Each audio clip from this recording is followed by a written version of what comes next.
the very first, most important step, you already know how to do.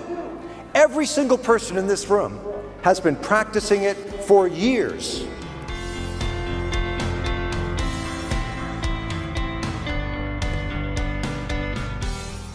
The very first principle is great relationships are based on great conversations, not one person showing the other how smart they are.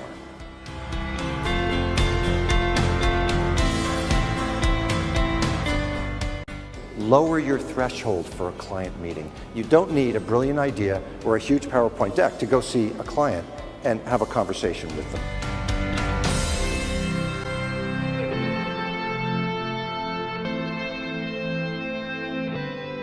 You can't have an all-for-one, one-for-all team when people are bickering about who's getting the credit.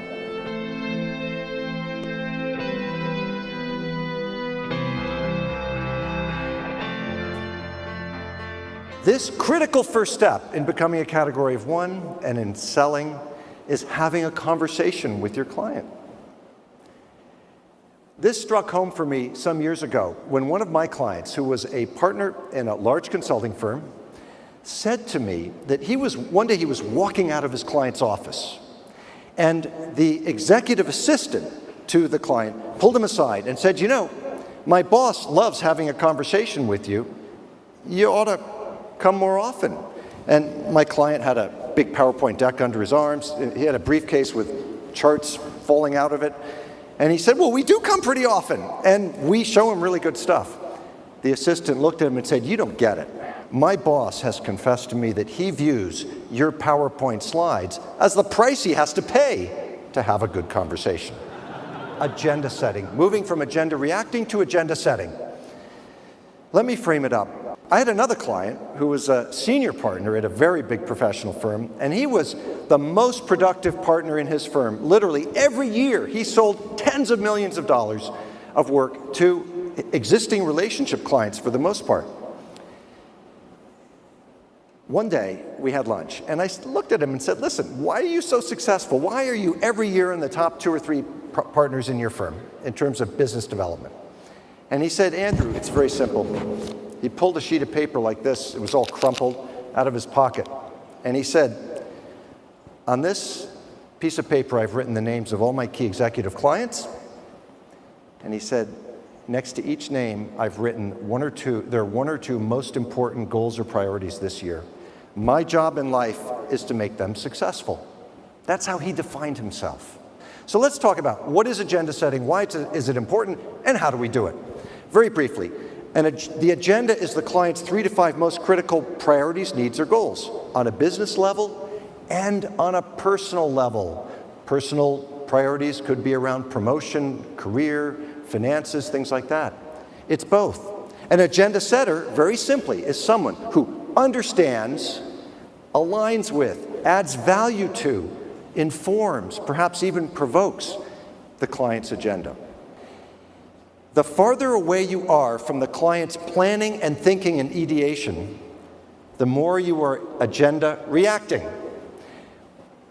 Why is that bubble red? Because it's the color of blood. The crocodiles from procurement are biting at your ankles and you're bleeding. Seriously, it means they want price discounts. When you're agenda reacting, you may often be competing with other firms. Worse, when you're in that red zone, you have very little opportunity to define the scope of the problem and the solution. You see, when you have the advisor mindset, you see a lot of possibilities for your client. When you have the expert mindset, you see few. The shift looks like this. Experts tell. We love to talk about our methodologies. Advisors ask great questions and listen. Experts build professional credibility. Not bad. Advisors build deep personal trust. It's the difference between saying to Jeff, I really respect your tax expertise, and saying, Jeff, I trust you on a deep personal level to come through for me and put my interests first. Experts love to sell. Advisors like to create a buyer. Experts typically are a cost. Advisors try to become part of growth and profits. Experts are specialists. Advisors are deep generalists. Not a generalist.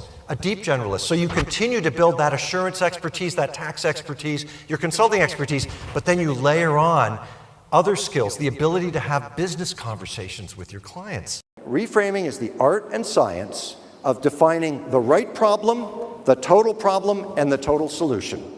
In its ideal, that's what it is.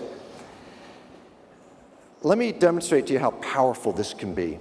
A business development colleague of mine, he was brilliant, went to visit British Telecom, BT. And his name was Alan. He met with a top executive there. And after about 10 minutes, you know what happened? The executive looked at Alan and said, listen, Alan, thanks for coming by and having tea with me. But the fact is, we've got our whole re-engineering program lined up. And we're probably going to work with McKinsey's on it. Alan looked out the window. He looked back at the executive. And he said, we used to do re-engineering. The guy looked at him apparently and said, what are you talking about? What do you mean you used to do re-engineering? What do you do now? Seriously. And Alan then calmly said, well, we found that re-engineering only gets partial benefits, and we have a much more holistic approach. And let me give you some examples.